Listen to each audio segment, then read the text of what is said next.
अगर कोई आपको सड़क पर रोककर जहर पिला दे तो आप उसे क्या कहेंगे? अपराधी, हत्यारा या आतंक फैलाने वाला?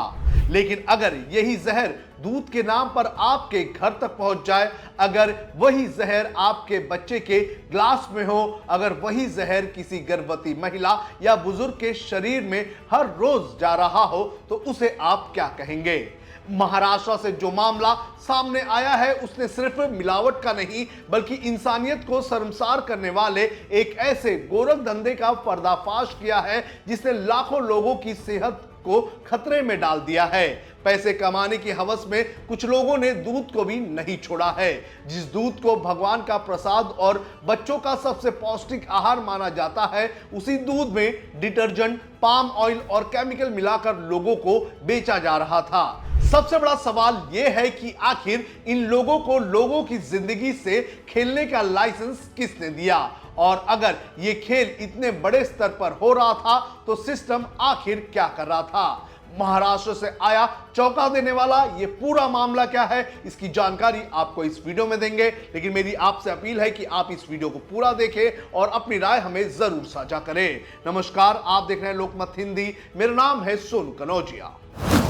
सबसे पहले क्या है पूरा मामला, ये आपको बता देते हैं। महाराष्ट्र के धाराशिव जिले के भूम तालुका से सामने आई ये खबर किसी फिल्म की कहानी नहीं बल्कि एक ऐसा सच है जिसने पूरे राज्य को हिलाकर रख दिया है।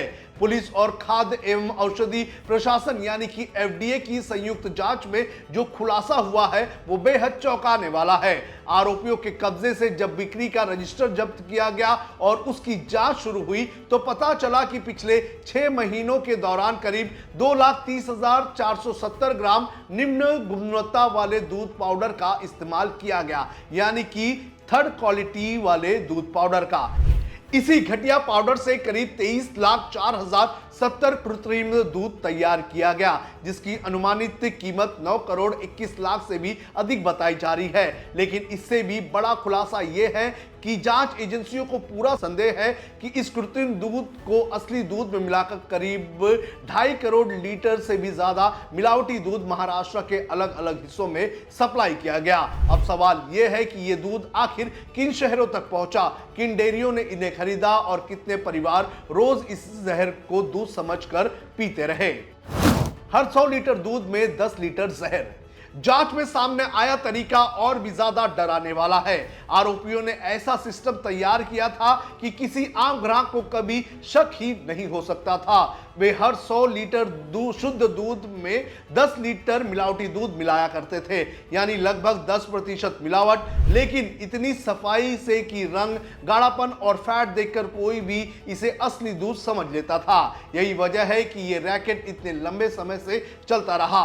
मीडिया रिपोर्ट्स के अनुसार ऐसा करके करीब 2.3 करोड़ लीटर मिलावटी दूध बेचा गया। अधिकारियों का मानना है कि यह सिर्फ 1-2 लोगों का काम नहीं हो सकता है, इसके पीछे एक पूरा नेटवर्क काम कर रहा था जिसमें सप्लायर, दूध बनाने वाले केंद्र और आगे सप्लाई करने वाले कई लोग शामिल हैं। यही कारण है कि अब जांच का दायरा लगातार बढ़ता जा रहा है। डिटर्जेंट, पाम ऑयल और केमिकल, यानी दूध नहीं बल्कि मौत का घोल। इस पूरे मामले में सबसे डराने वाली बात यह सामने आई है कि नकली दूध तैयार करने के लिए किन चीजों का इस्तेमाल किया जा रहा था। जांच में आरोप है कि दूध को असली जैसा दिखने और उसके फैट बनाए रखने के लिए इसमें डिटर्जेंट पाउडर, ताड़ का तेल यानी पाम ऑयल, बेहद घटिया गुणवत्ता वाले रासायनिक पाउडर मिलाए जाते थे। जरा सोचिए, जिस डिटर्जेंट से हम बर्तन साफ करते हैं वही डिटर्जेंट अगर आपके बच्चे के दूध में मिल जाए तो उसके शरीर पर क्या असर पड़ेगा? डॉक्टर साफ कह रहे हैं कि ऐसे दूध का लगातार सेवन लीवर, किडनी और पाचन तंत्र को गंभीर नुकसान पहुंचा सकता है। छोटे बच्चों, गर्भवती महिलाओं और बुजुर्गों के लिए यह जानलेवा तक साबित हो सकता है। यानी कुछ लोगों के मुनाफे की कीमत लाखों परिवार अपनी सेहत से चुका रहे थे। 61 बोरे जब्त, 7 आरोपी नामजद, लेकिन सभी फरार। पुलिस की कार्रवाई में अब तक 61 बोरे मिलावटी दूध पाउडर के बरामद किए गए हैं। भूम पुलिस के अनुसार प्रारंभिक जांच में सामने आया है कि बाला साहेब गेड़गे नाम का व्यक्ति कई डेयरी इकाइयों को यह मिलावटी पाउडर सप्लाई किया करता था। जांच में कई दूध संग्रहण केंद्रों की भूमिका भी सामने आई है। पुलिस ने इस मामले में 7 लोगों के खिलाफ गंभीर धाराओं के तहत मामला दर्ज किया है, लेकिन सबसे चौंकाने वाली बात यह है कि मामला दर्ज होने के 8 दिन बाद भी सभी आरोपी फरार है। अब उनकी तलाश के लिए एक विशेष जांच दल यानी कि एसआईटी बनाई गई है, जो लगातार अलग अलग ठिकानों पर छापेमारी कर रही है। लेकिन सवाल वही है, जब लाखों लीटर मिलावटी दूध बाजार में पहुंच चुका है तो सिर्फ कुछ छापेमारी से क्या नुकसान की भरपाई हो पाएगी? अब सरकार को जवाब देना होगा कि आखिर किसने पिया ये जहर। इस पूरे मामले ने सिर्फ मिलावटखोरों को नहीं बल्कि प्रशासनिक व्यवस्था को भी कटघरे में खड़ा कर दिया है। अगर लाखों लीटर मिलावटी दूध बाजार में पहुंच गया तो आखिर खाद्य सुरक्षा विभाग, स्थानीय प्रशासन और निगरानी करने वाली एजेंसियां क्या कर रही थी? क्या किसी ने समय रहते जांच नहीं की? क्या किसी ने यह पता लगाने की कोशिश नहीं की कि अचानक इतनी बड़ी मात्रा में घटिया दूध पाउडर कहां जा रहा है? और सबसे बड़ा सवाल ये, क्या सरकार अब उन डेयरियों और कंपनियों के नाम सार्वजनिक करेगी जिन्होंने ये मिलावटी दूध खरीदा? क्या लोगों को बताया जाएगा कि किन इलाकों में ये दूध सप्लाई हुआ, ताकि लोग सतर्क रह सकें?